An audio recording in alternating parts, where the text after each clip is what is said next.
J'espère que nous allons tous bien par la merveilleuse grâce de notre Seigneur Jésus-Christ. Nous allons passer une bonne semaine. Amen.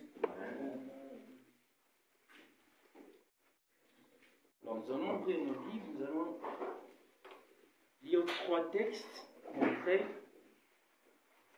Deutéronome 8, le verset 2.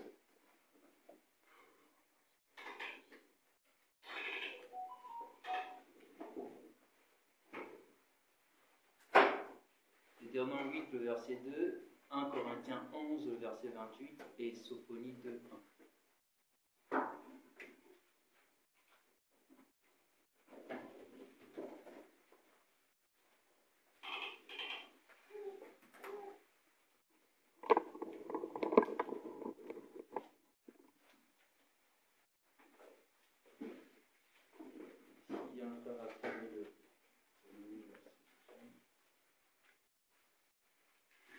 Deutéronome 8, verset 2.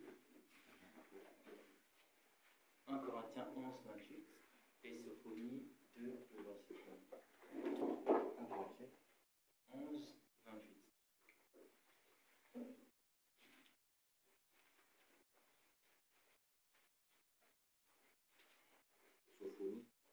Sophonie 2, le verset 1.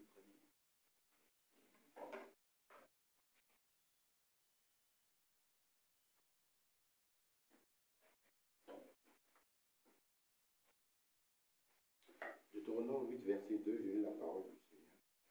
Souviens-toi de tout le chemin que l'Éternel, ton Dieu, t'a fait faire pendant ces 40 années dans le désert, afin de t'humilier et de t'éprouver pour savoir quelles étaient les dispositions de ton cœur et si tu garderais ou non ses commandements. Amen.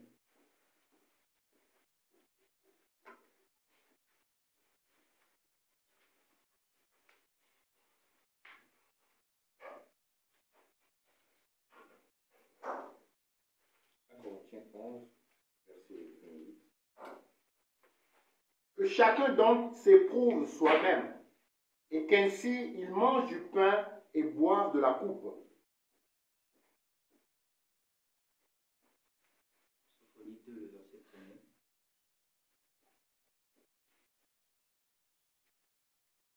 Sophonie 2, verset 1. Rentrez en vous-même, examinez-vous, nation sans pudeur. Amen. Rentrez en vous-même et examinez-vous. Dans Deutéronome 8, le Seigneur dit aux enfants d'Israël de se souvenir de ce qui s'est passé. Ce qui s'est passé dans le désert, où ils étaient éprouvés afin de voir s'ils garderaient le parole du Seigneur. Et dans 1 Corinthiens 11, 28, le bien-aimé, lorsqu'il va nous expliquer la tenue à prendre lors de la scène, il nous dira d'examiner, de s'éprouver soi-même. Les 3 passages nous ramènent à un principe, l'exercice de s'examiner, l'exercice de s'éprouver, de se juger soi-même, au plus profond de soi. Nous avons très souvent tendance à regarder à autrui. Nous avons très souvent tendance à pointer du doigt l'autre. Or, c'est que le Seigneur attend de nous, c'est que nous-mêmes déjà au plus profond de nous, dans notre être, que nous puissions être en parfaite communion avec le Seigneur. Et cela nous ramène à cet exercice. Le bien-aimé Paul parlera notamment de s'exercer à la piété, mais le thème d'aujourd'hui c'est s'exercer à s'éprouver, à éprouver son cœur, à regarder au plus profond de nous si réellement nous sommes sur une bonne marche, si réellement nous sommes en norme avec le Seigneur. Nous avons tout au long de la leçon du désert, nous avons énuméré plusieurs aspects de ce qui s'est passé avec les enfants d'Israël. Que ce soit de la désobéissance, que ce soit le moment où ils pouvaient se rendre compte de la grandeur du Seigneur et adorer le Seigneur, que ce soit de... En fait, on a presque tout vu avec les enfants d'Israël. Et lorsque le Seigneur ramène et il dit aux enfants enfants d'Israël que tout ce qui s'est passé, toutes ces épreuves-là, c'était pour voir en eux si réellement ils garderaient les paroles du Seigneur dans leur cœur.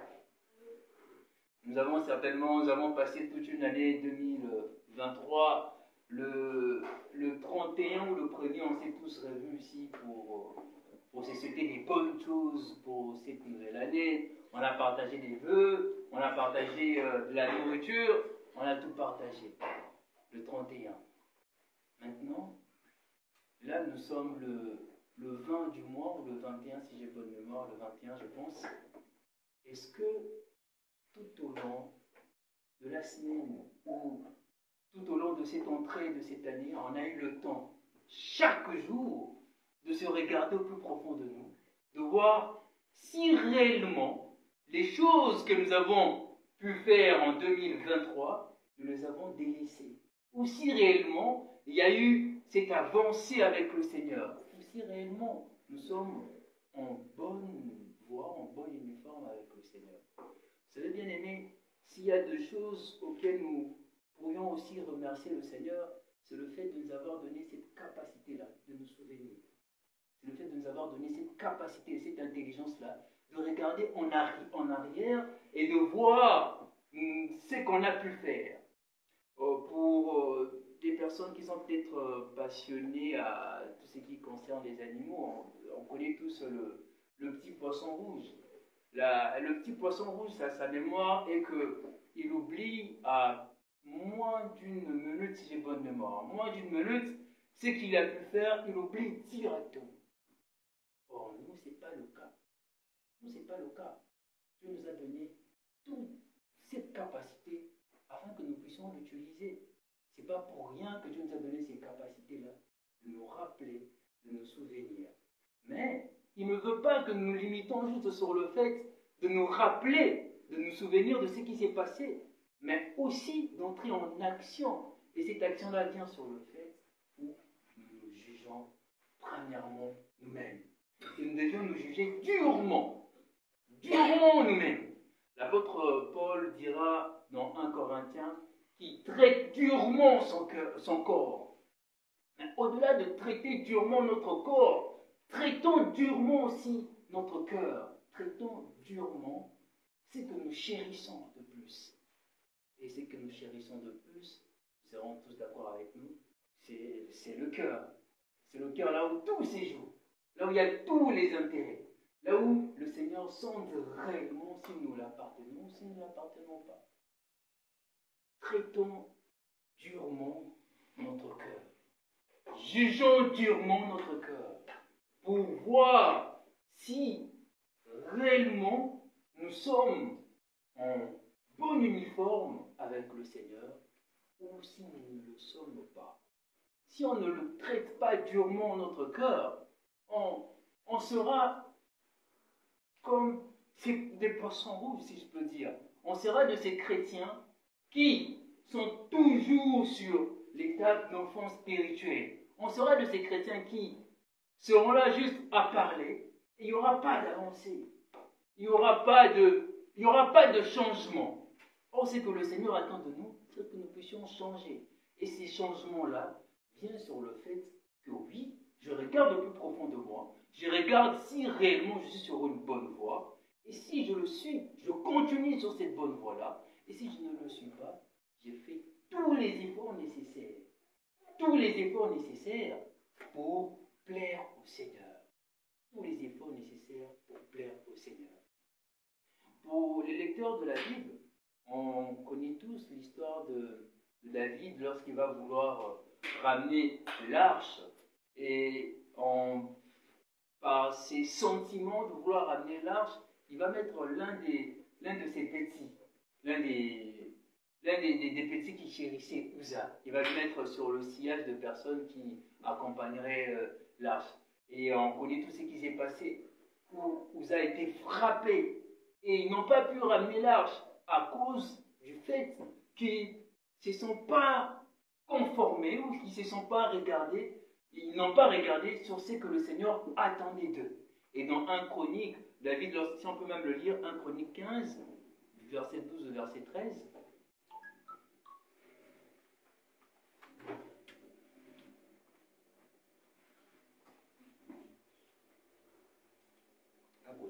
Un Chronique 15, 12, 13. Il leur dit, vous êtes les chefs de famille des Lévites, sanctifiez-vous, vous et vos frères, et faites monter à la place que je lui ai préparée l'arche de l'Éternel du Dieu d'Israël. Parce que vous n'y étiez pas la première fois, l'Éternel notre Dieu nous a frappés, car nous ne l'avons pas cherché selon la loi. Les sacrificateurs et les Lévites se sanctifièrent pour faire monter l'arche de l'Éternel du Dieu d'Israël. Amen. Et là, ressort peut-être la première question que nous pourrions nous poser. Comment, dans ce cas-là, nous examiner nous-mêmes? Comment on peut porter un jugement nous-mêmes par rapport à nos actes, par rapport à notre marche avec le Seigneur? David dira que nous n'avons pas obéi, que nous n'avons pas servi le Seigneur selon la loi, selon les Écritures. L'une des façons à examiner si réellement nous sommes en conformité avec le Seigneur, c'est les Écritures. Regardez sur ce que le Seigneur dit de nous. Regardez sur ce que le Seigneur a écrit, ce que le Seigneur a prescrit. Si on peut lire Matthieu 7, le verset 1er jusqu'au verset 5.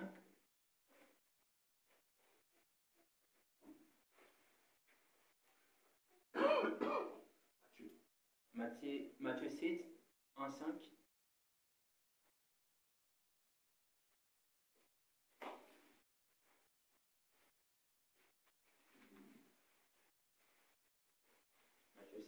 Ne jugez point, afin que vous ne soyez point jugés.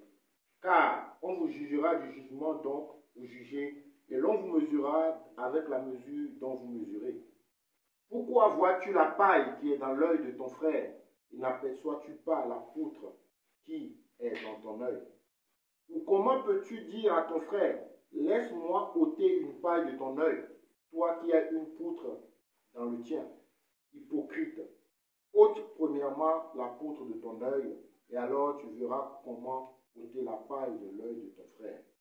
Qui dit les Écritures? Comment peux-tu dire à ton frère d'ôter la poutre ou la paille qui est sur son œil et tu ne vois pas en toi-même ce que tu as, ce qui t'empêche toi déjà toi-même de marcher en conformité de la parole? Comment pourrais-tu venir poser un jugement chez ton frère? Pourtant, toi, premièrement, ta vie n'est pas en conformité avec le Seigneur. Et si même ta vie est en conformité avec le Seigneur, pourtant toi-même, tu ne te juges pas déjà premièrement toi-même. Dans le même épître de 1 Corinthiens 11, l'apôtre Paul dira que le jugement commencera où? Dans la maison du Seigneur. Le premier jugement commencera dans la maison du Seigneur. Ça serait tellement mieux pour nous que nous puissions nous juger déjà premièrement, que nous puissions traiter déjà durement nous-mêmes notre corps, notre cœur, notre marche avec le Seigneur, afin que, pour éviter le terrible jugement qui pourrait venir, pour éviter le terrible jugement que le Seigneur pourrait nous ramener. Hier, lorsque le bien-aimé nous a parlé, on a pris le passage de Matthieu 7, si on peut même le lire, Matthieu 7, 22, 23, où la chose qui ressortissait, c'était toutes les personnes qui pouvaient venir vers le Seigneur, dire au Seigneur que nous avons fait quelque chose à ton nom, nous avons chassé le démon, nous avons fait des miracles, ils l'ont fait au nom du Seigneur. Le Seigneur dira à ces personnes-là, éloignez-vous de moi, vous qui commettez, on peut le lire. Matthieu 7, 22, 23. Plusieurs me diront en ce jour-là, Seigneur, Seigneur, n'avons-nous pas prophétisé par ton nom? N'avons-nous pas chassé des démons par ton nom?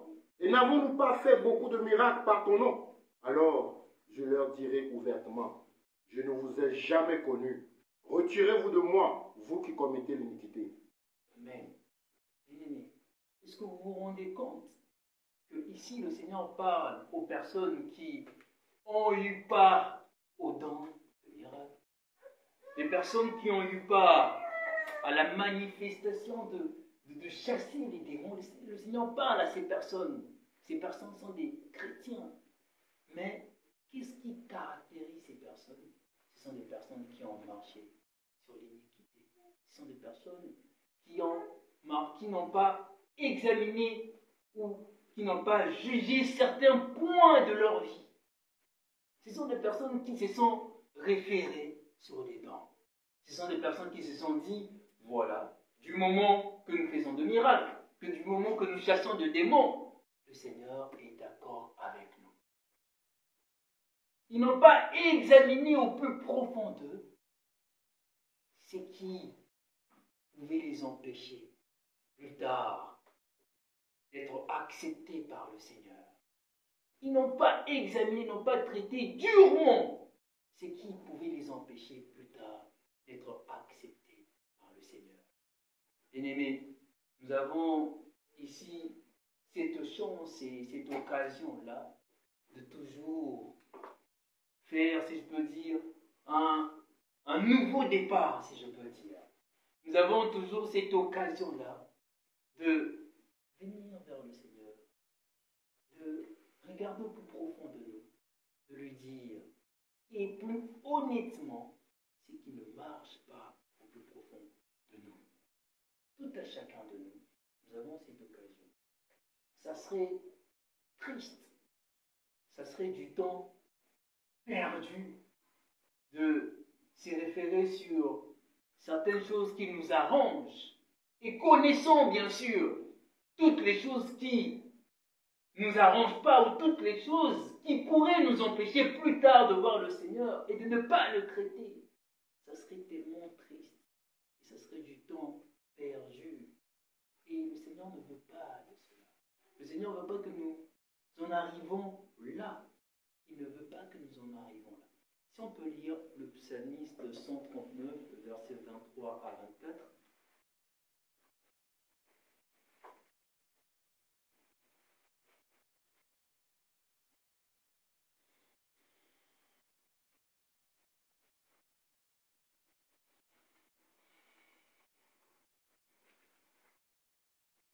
Sonde-moi, ô Seigneur, sonde-moi, ô Dieu, et connais mon cœur. Éprouve-moi et connais mes pensées.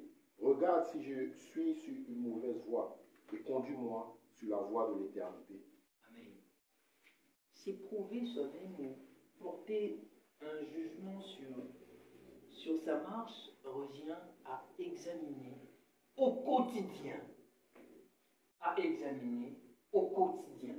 Ce n'est pas un examen qui s'est fait un dimanche. Ce n'est pas un examen qui doit se faire chaque fin de l'année ou chaque fin du mois. C'est examiner au quotidien, à la lumière des Écritures, ça marche avec le Seigneur. Accepter de changer à l'intérêt de Dieu. Accepter de changer à l'intérêt du Seigneur. Non pas à notre intérêt, tout en sachant que l'intérêt de Dieu, c'est notre intérêt. Même si deux fois, la chair veut nous faire comprendre le contraire, l'intérêt de Dieu, c'est notre intérêt. Accepter à changer à l'intérêt de Dieu. Chercher à ressembler à Christ. Et cela s'est fait au quotidien. Cela s'est fait au quotidien. Le bien-aimé Paul, lorsqu'il donnera, je crois que c'est dans 2 Timothée ou 1 Timothée, je pense que c'est 2 Timothée, il parlera à Timothée. Il va lui donner l'exemple d'un soldat.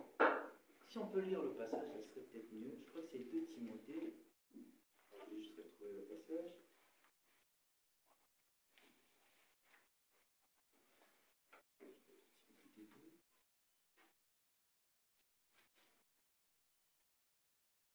Timothée 2, le verset 3 jusqu'au verset 8.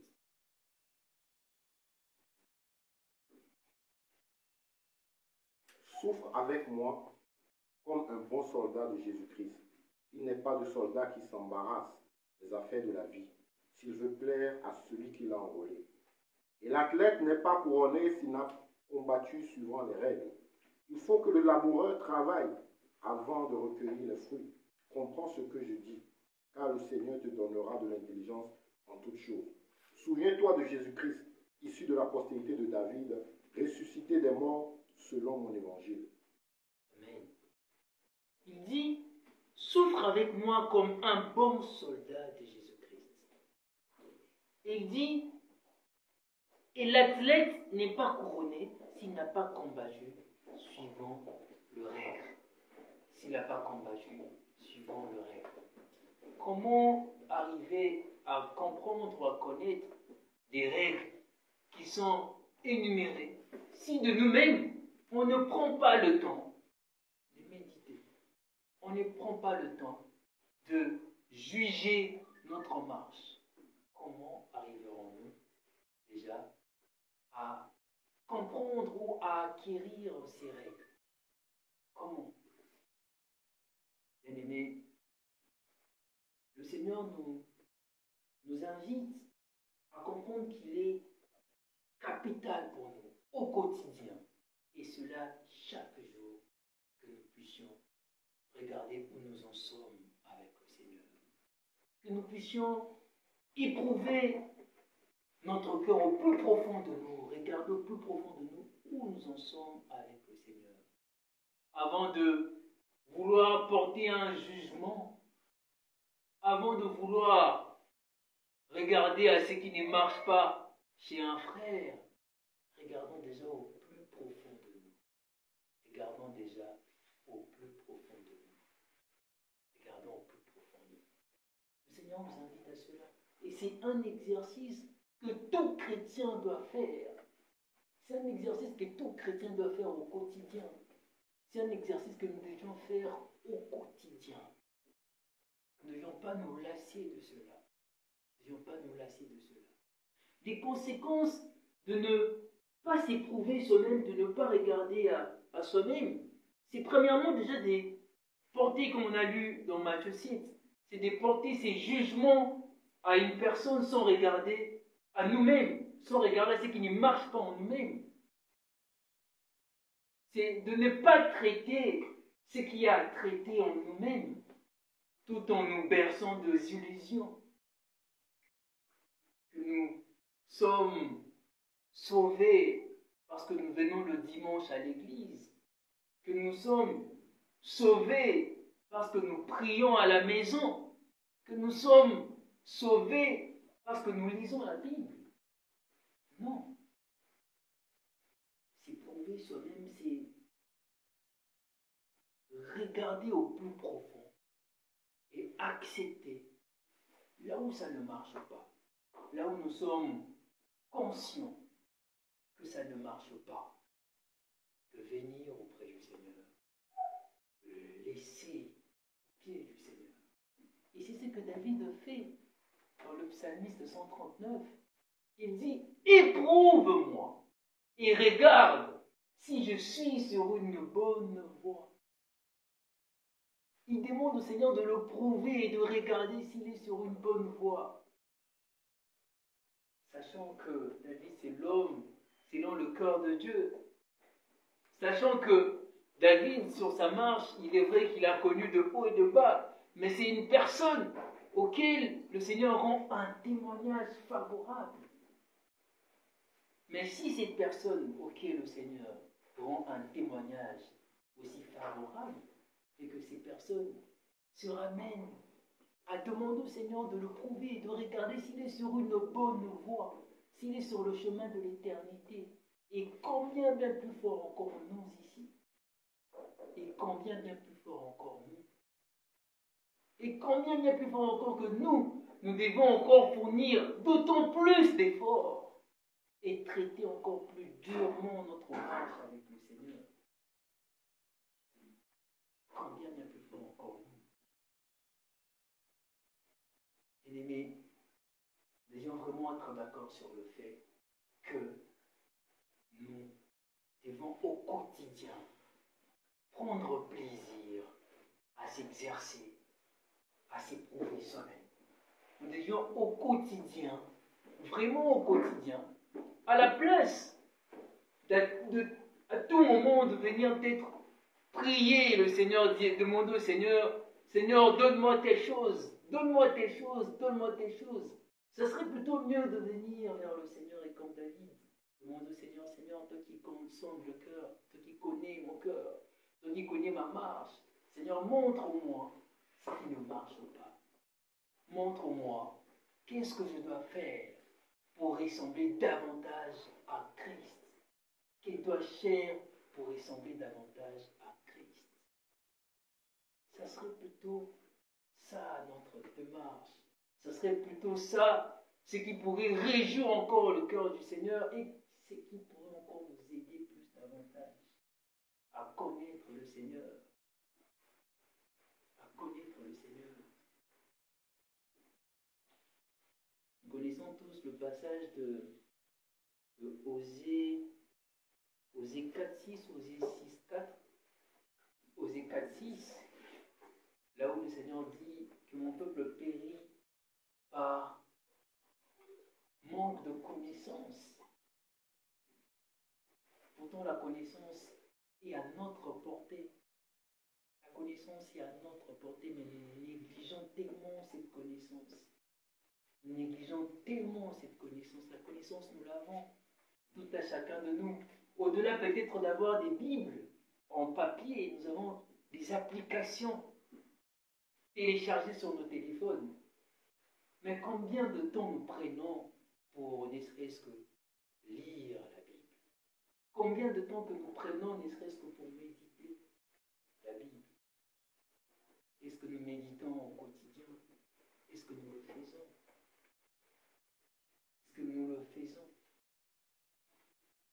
Vous savez, parmi les conséquences du pourquoi on en est aussi, l'Église, si je peux dire, c'est que nous voyons pourquoi on en est aussi là où on entend des choses à gauche et à droite. Ceci par ces manques d'intérêt à la parole de Dieu. Nous voulons tellement prendre ce que les autres disent à la place de l'éprouver réellement si c'est la volonté de Dieu, si ça coïncide ou si c'est réellement ce que Dieu dit. Nous voulons tellement copier à gauche et à droite. Et aujourd'hui, on se retrouve avec autant d'hérésies. Autant d'hérésies parce que c'est comme si on refuse en fait. Je ne voudrais pas dire qu'on refuse, mais c'est comme si les gens refusent carrément de regarder ce que la parole dit et ils acceptent ce que les autres disent. Et pourquoi? Tout simplement parce que ça vient coïncider avec le fait que ça chérit notre corps, ça coïncide avec le fait que ça nous arrange, nous. Ça arrange notre pensée, ça arrange notre démarche. Aujourd'hui, pour une personne qui cherche à partir en Europe et qu'on vient dire à cette personne, voilà, tu peux partir en Europe avec les documents de telle personne. Pour lui, pour cette personne, c'est l'occasion favorable. Pour cette personne, c'est l'occasion favorable. Et combien plus encore, il y a des gens qui prennent même le temps pour prier pour. Prier, ne serait-ce que, Seigneur, envoie ne serait-ce qu'une personne qui va me ressembler. Comme ça, je vais prendre son passeport et partir avec en Europe. Bien-aimés, si on avait juste l'occasion de nous traiter durement, si on avait juste le temps au quotidien de regarder au plus profond de nous ce qui ne marche pas avec le Seigneur et de le traiter durement, on n'en serait pas là. On n'en serait pas là. Que faisaient les chrétiens de Béret? À chaque fois que la parole était donnée, qu'est-ce qu'ils faisaient? Ils examinaient, ils regardaient. Est-ce que cette parole est conforme? Est-ce que cette parole est conforme? Est-ce que cette parole est conforme? Mais que faisons-nous lorsqu'une parole est donnée? On examine, mais on n'examine pas à la lumière des Écritures. On examine à la lumière de nos pensées. est-ce que cette parole est conforme à ma pensée à moi? Est-ce que cette parole est conforme à... Est-ce que ça m'arrange, moi? Est-ce que ça m'arrange, moi? Non. Vous savez, lorsque le bien-aimé nous a exhorté hier sur Matthieu 7, 22, 23, et que on ne voyait pas vraiment ces passages, la plupart, en regardant ces passages, on se disait que certainement c'est des personnes qui ont peut-être servi le Seigneur, mais qui ont abandonné le Seigneur après, qui ont abandonné le Seigneur plutôt dans le sens ils ont mélangé le Seigneur avec autre chose, avec de la magie ou autre chose, mais que ces paroles, ces passages nous disent clairement, c'est des personnes qui ont fait des miracles, c'est des personnes qui ont délivré pour aller chasser le démon, le chasse au nom du Seigneur. C'est des personnes qui ont chassé le démon. Et que, à cause des erreurs, à cause de l'iniquité qui n'a pas été traitée en eux, le Seigneur les a mis dehors. Le Seigneur les a carrément dit qu'ils ne le reconnaissaient pas. On doit prendre cela au sérieux. On doit vraiment prendre cet exercice de s'examiner soi-même au sérieux. Vraiment au sérieux. Vraiment au sérieux. Et j'aime bien dire que ça serait vraiment misérable, ça serait un peu perdu, on aura à regretter toutes les dimanches qu'on venait ici, on va regretter tout le mardi qu'on suivait des études bibliques ou tout le samedi qu'on priait, on va regretter tous ces temps-là parce que on n'a pas voulu soigner ou traiter un péché qui est en nous. Si on est conscient de cela, qu'on ne veut pas traiter ces péchés en nous, mais que celui qui est saint, c'est sanctifié, que celui qui est souillé continue, ça serait du temps perdu en fait, de venir ici, d'être conscient que la chose peut t'entraîner loin. La chose peut te priver de la seule chose qui doit être capitale pour ta vie, la vie éternelle. La chose peut te priver de la seule chose qui peut être capitale pour toi. On a tellement tendance à négliger le péché. On néglige le péché aussi dans notre vie, ça fait partie du conséquence du pourquoi. On ne s'examine pas soi-même en fait. Ça fait partie du conséquent du pourquoi on ne s'examine pas soi-même. Voilà le pourquoi on en revient à négliger le péché. On en revient à ça.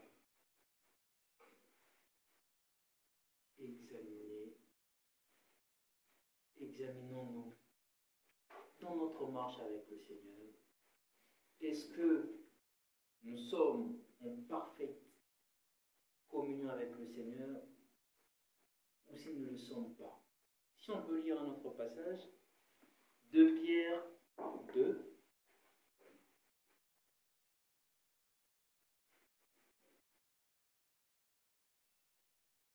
verset 19.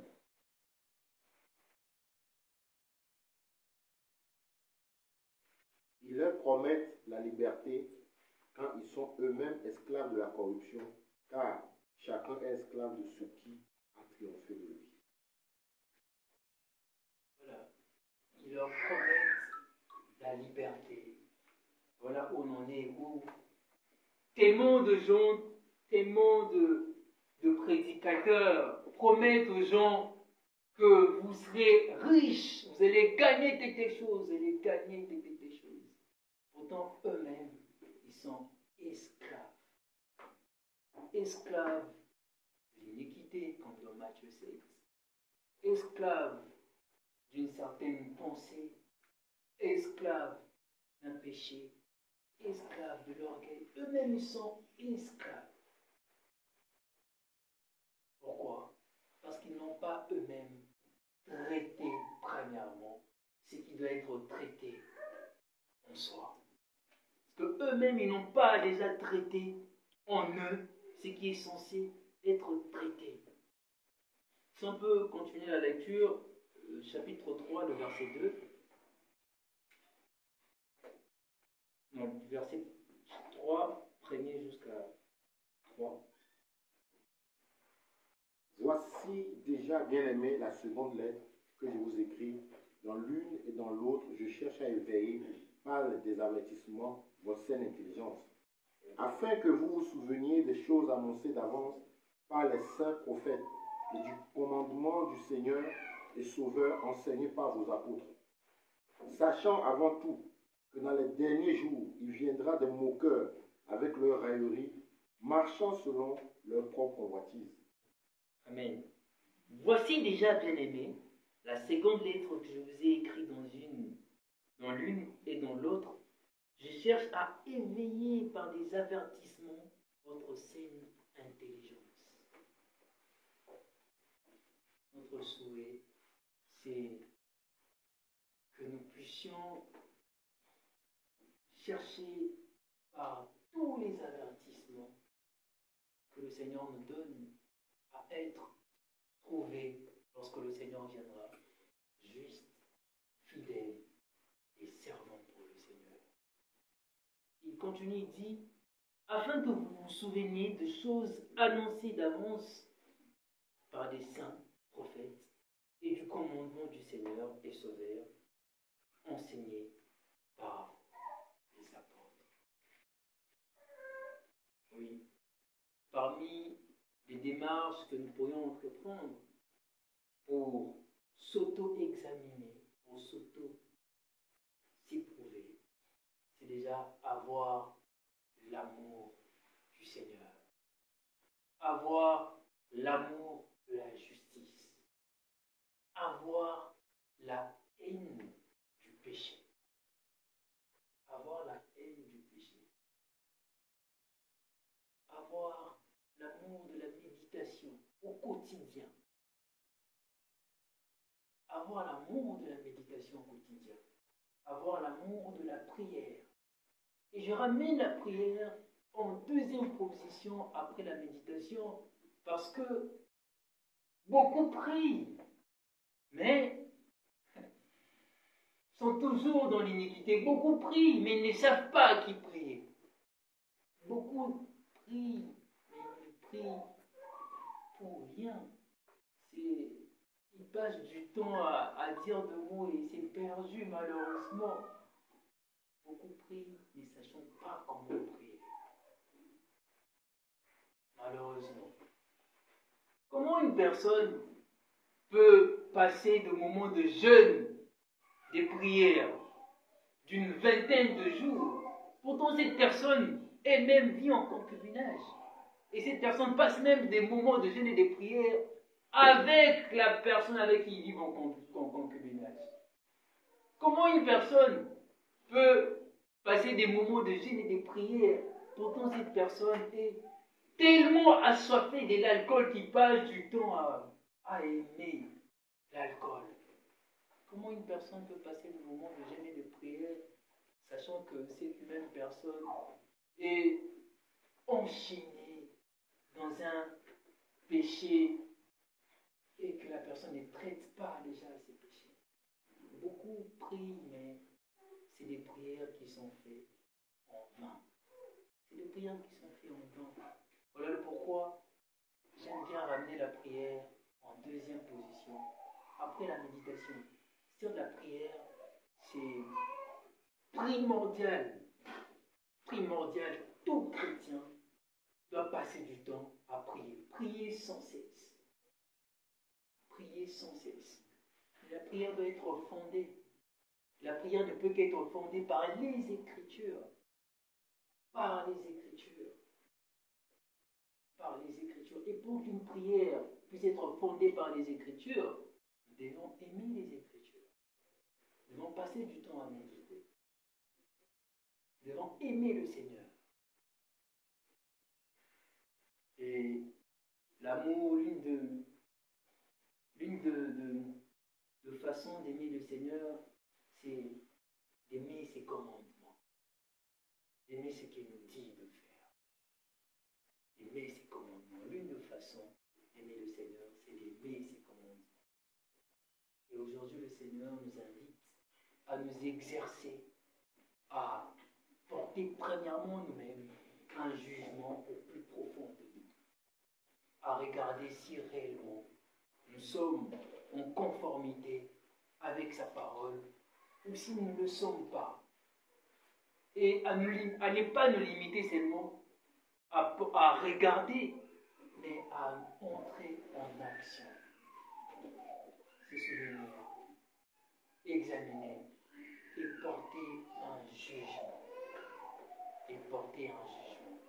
Pour les lecteurs de la Bible, je crois que c'est le psalmiste 87, là où le psalmiste dira que vous êtes de Dieu, mais vous mourrez comme des hommes. Pourquoi? Parce que vous qui êtes censés juger conformément à ce que dit la parole, vous jugez selon vos intérêts. Vous jugez selon vos intérêts. Et lorsque je dis que nous devons porter un jugement en nous-mêmes, c'est de ne pas nous juger selon nos intérêts à nous. C'est de nous juger selon ce que dit la parole, selon ce que dit la Bible.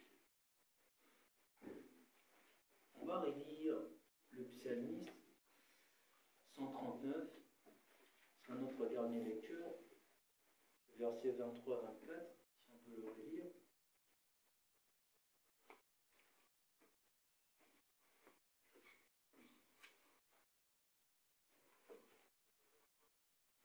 Sonde-moi, ô Dieu, et connais mon cœur. Éprouve-moi et connais mes pensées. Regarde si je suis sur une mauvaise voie et conduis-moi sur la voie de l'éternité. Amen. J'aimerais que ces passages puissent être une prière pour tout à chacun. Une prière pour tout à chacun. Nous venons vers le Seigneur, nous inclinons nos têtes et nous le disons au plus profond de nous. Seigneur, sonde-moi. Regarde au plus profond de mon cœur si je suis en bonne voie, si je suis en conformité à ta parole. Et si ce n'est pas le cas, aide-moi, Seigneur, à délaisser ce qu'il faut délaisser. Le Seigneur nous dira que ça serait mieux pour nous de couper la main, qui est une occasion de chute pour nous, et de la garder et d'entraîner tout le corps dans les temps de feu. Ça serait mieux pour nous d'être bornes, d'avoir un œil en moins, que d'avoir les deux yeux et d'être entraînés dans le temps de feu. Nous allons incliner nos têtes, nous allons prier.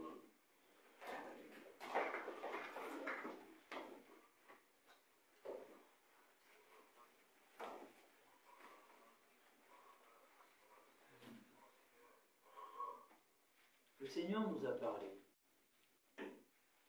Il nous exhorte aujourd'hui à éprouver nos cœurs et que cet exercice doit être un exercice que nous ferions au quotidien. Le Seigneur nous a parlé et il nous a montré dans Matthieu 7 que ce n'est pas toutes les personnes qui disent Seigneur, Seigneur, ou toutes les personnes qui pourront manifester les dons de miracles qui iront au paradis, mais ce sont ceux qui aiment sa parole, ceux qui traitent durement leur cœur, leur corps, et ceux qui examinent au plus profond d'eux la volonté du Seigneur. Prions. Éternel, tendre Père, Seigneur, nous voulons tous ensemble, Seigneur, ressembler à Christ, Seigneur. Nous voulons tous ensemble, Seigneur, ressembler à Christ, Éternel, nous venons, Seigneur, avec ce que nous sommes, ce qui constitue, Seigneur, notre être, Seigneur, Papa. Mais nous voulons aussi prêter ces mots, Seigneur, de David, en disant, sonde-nous, Seigneur, et connais notre cœur. Éprouve-nous, et connais nos pensées. Regarde, Seigneur, si nous sommes sur une mauvaise voie. Et si c'est le cas, Seigneur, conduis-nous sur la voie de la justice. Conduis-nous, Seigneur, sur la voie qui mène vers toi, ton Père. Seigneur, nous ne voulons pas, Seigneur, Papa, être des pancartes, Seigneur, des chrétiens qui montrent la bonne direction, mais qui n'ont pas traité au plus profond d'eux le péché, qui n'ont pas traité au plus profond d'eux des choses, Seigneur, qui te déplaisent, Éternel. Et nous voulons entendre, Père, Seigneur, être en conformité à ta parole, ton Père. Éprouve encore le cœur éternel. Voilà que nous avons entamé, Seigneur, une nouvelle année. Seigneur, nous voulons que tu nous conduises encore davantage. Et que, Seigneur, au quotidien, que nous ayons cette soif de te servir, Seigneur. La soif, Seigneur, Papa, de te chercher davantage, Seigneur. La soif, tendre Père, et nous éprouver, Seigneur éternel. Merci, Seigneur. Merci pour la grâce que tu nous accordes, tendre Père, d'être là. Merci pour l'œuvre de la croix, tendre Père. Merci, Seigneur Papa, de nous avoir amenés, Seigneur, de cette capacité de nous souvenir, tendre Père. Merci, Seigneur Papa. Nous te confions, Seigneur, tout entre de saintes mains. Que gloire et louange te soient rendues par le précieux nom de Jésus-Christ, que j'ai ainsi prié. Amen. Amen.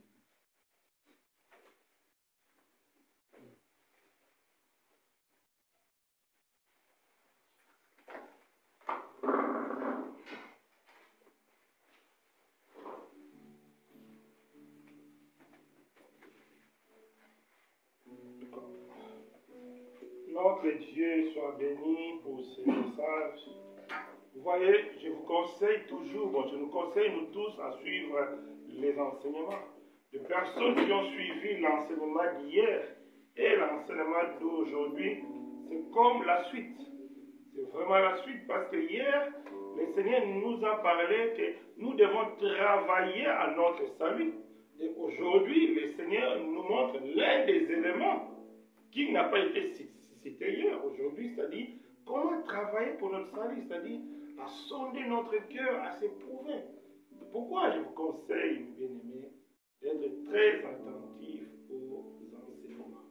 En tout cas, que Dieu bénisse son serviteur et que Dieu bénisse chacun de nous. Nous pouvons vraiment retenir, c'est la partie d'aujourd'hui que chacun de nous puisse s'examiner. Comme nous sommes dans notre thème sur l'Église, l'Église est toujours liée à la parole de Dieu. Cette semaine, nous allons méditer le livre des Galates. C'est un livre qui a seulement 6 chapitres. C'est-à-dire lundi, on va méditer le premier chapitre. Mardi, ça c'est la méditation de l'ensemble. Mais chacun de nous aussi peut ajouter sa méditation personnelle, c'est-à-dire à côté. Donc, c'est-à-dire, lundi, nous sommes tous invités à méditer les livres de Galates chapitre 1, mardi chapitre 2, mercredi 3, jeudi 4, vendredi 5 et samedi 6. C'est vraiment pour nous aider à comprendre ce que le frère nous a dit. La méditation est très importante. Donc que Dieu nous bénisse et nous fasse grâce à méditer cette semaine le livre de Galates. D'accord. Donc on a encore une annonce, on va dire au revoir à nos deux sœurs, nos deux nouvelles. La séparation, c'est toujours quelque chose de difficile. Donc elles étaient à Fès, donc elles sont parties chercher leur autorisation. AMC a dit non, ce n'est pas à Fès, c'est TAT, c'est ça, non? Donc elles vont nous quitter pour aller à CETAT. Nous allons bénir les Seigneurs, vous allez... Donc levez-vous, on va prier pour vous. Que Dieu vous oriente et là-bas, que Dieu vous oriente aussi dans une bonne assemblée pour votre édification Donc, si toute l'Assemblée peut prier pour elle, donc, élevons nos voix. Oh, Seigneur. Recommandons nos bien-aimés, Seigneur, entre tes mains. Quand Paul avait recommandé l'Église entre tes mains, c'est une meilleure façon de recommander parce qu'il n'y a que toi qui gardes. Il n'y a que toi qui connais ce qui est bien. Il n'y a que toi qui connais les droits chemins, les bons chemins. Nous recommandons nos bien-aimés entre tes mains, ô Dieu, dans leur nouvelle vie, dans leur nouvelle église, dans leur nouvelle assemblée, éternel notre Dieu. Que tu sois avec eux, que tu puisses les accompagner, que tu puisses, ô Dieu, se manifester dans leur vie. Sois béni, Seigneur. Tout ce qu'ils ont pris ici avec nous, là-bas, qu'ils puissent mettre en pratique, grand Dieu. Merci pour tout ce qui a été pour nous ici. Sois béni, accompagne-leur, éternel notre Dieu, dans leur nouvelle ville. Sois béni, Seigneur, au nom de Jésus-Christ. Amen. Donc, bien, vous êtes parti demain? Non, l'autre lundi.